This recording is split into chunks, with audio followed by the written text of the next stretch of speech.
So చాలామంది students ఏంటి అంటే రియల్ టైం ప్రాజెక్ట్ చేయాలి అంటే చాలా కాస్ట్ అవుతుంది, ప్రైస్ ఎక్కువ ఉంటుంది, ఏదేదో సాఫ్ట్వేర్స్ కొనేయాలనుకుంటారు. కానీ అది ఏమి ఉండదు. యాక్చువల్గా జీరో బడ్జెట్తో మనం రియల్ టైం ప్రాజెక్ట్ చేసుకోవచ్చు. ఎలా చేయాలనేది నేను కొన్ని స్టెప్స్లో చెప్తాను. ఫస్ట్ స్టెప్ ఏంటి అంటే మనకి కంప్యూటర్ ఉండాలి, ఇంటర్నెట్ ఉండాలి, కన్సిస్టెన్సీ ఉండాలి. డైలీ చేయాలని ఒక కన్సిస్టెన్సీ ఉంటే ఆటోమేటిక్గా మనం ప్రాజెక్ట్ బిల్డ్ చేయొచ్చు. సెకండ్ పాయింట్ ఏంటంటే అసలు ఏం ప్రాజెక్ట్ చేయాలి అనేది ప్రాజెక్ట్ మనం పిక్ చేసుకోవాలి. లెట్స్ ఎగ్జాంపుల్ మనకు ఒక 4-5 కాన్సెప్ట్స్ ఉంటాయి. ఈ కామర్స్ అని, లేదంటే మనకి ఎక్స్పెన్స్ ట్రాకర్ అని, ఎంప్లాయ్ మేనేజ్మెంట్ అని, ఇలా కొన్ని ప్రాజెక్ట్స్ ఉంటాయి. ఫస్ట్ ప్రాజెక్ట్ని పిక్ చేసుకోవాలి. ప్రాజెక్ట్ని పిక్ చేసుకున్న తర్వాత అసలు టెక్ స్టాక్ ఏం వాడాలి, ఏమేం టెక్నాలజీస్ వాడాలి ఆ ప్రాజెక్ట్ని బిల్డ్ చేయడానికి అనేది ముందుగా మనం డిసైడ్ అవ్వాలి. ఎగ్జాంపుల్ ఏంటి అంటే జావా ఫుల్ స్టాక్ తీసుకుందాం అనుకుంటే, జావా ఫుల్ స్టాక్లో మనకి ఫ్రంట్ ఎండ్ వచ్చేదానికి HTML, CSS, జావా స్క్రిప్ట్, వీటితో పాటు రియాక్ట్ JS ఉంటే సరిపోతుంది. ఇవన్నీ కూడా ఫ్రీనే, మనమేమి 0 రూపీ కూడా ఎవరికి పే చేయాల్సిన పని లేదు. బ్యాక్ ఎండ్ వచ్చేసరికి API బిల్డ్ చేయాల్సి వస్తుంది. దాంట్లో మనకి జావా కూడా కంప్లీట్లీ ఫ్రీ.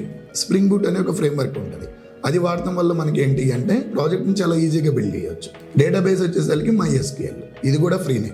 సో మనం సాఫ్ట్వేర్స్కి ఎక్కడా కూడా డబ్బులు పే చేయాల్సిన పని లేదు. ఫోర్త్ పాయింట్ ఏంటి అంటే మనం గిట్హబ్ వాడుకోవాలి. గిట్హబ్ ఎందుకు అంటే సోర్స్ వర్షన్ కంట్రోలర్ ఇది. సో దీనివల్ల మనం రాసే కోడ్ ప్రతి ఒక్కటి కూడా గిట్హబ్లో పెట్టడం వల్ల ఏంటి అంటే ఎక్స్పోజ్ చేయడానికి చాలా ఈజీగా ఉంటుంది. ఇంకొక పాయింట్ డిప్లాయ్మెంట్ చేయాలి. ప్రాజెక్ట్ మొత్తం అయిపోయిన తర్వాత దాన్ని డిప్లాయ్ చేయాలి ప్రాజెక్ట్ని. ఇప్పుడు కొన్ని వెండర్స్ ఉన్నారు, ఆ వెండర్స్ ఏంటి అంటే ఫ్రీగా మనం డిప్లాయ్ చేసుకోవచ్చు. ఇప్పుడు ఫ్రంట్ ఎండ్ అనుకోండి, గిట్హబ్ పేజెస్ అని ఉంటుంది, దాంట్లో మనం ఈజీగా డిప్లాయ్ చేయొచ్చు. సో డిప్లాయ్ చేయడం వల్ల ఏమవుతుందంటే మనం ఎప్పుడైతే ఇంటర్వ్యూకి వెళ్తామో, ఇంటర్వ్యూకి వెళ్ళినప్పుడు మనం డైరెక్ట్గా ప్రాజెక్ట్ ఓపెన్ చేసి చూపించవచ్చు. సో దానివల్ల ఇంటర్వ్యూకి ఒక కాన్ఫిడెన్స్ వస్తుంది, రియల్ టైం ప్రాజెక్ట్ చేశాడు అనే ఒక కాన్ఫిడెన్స్ వస్తుంది.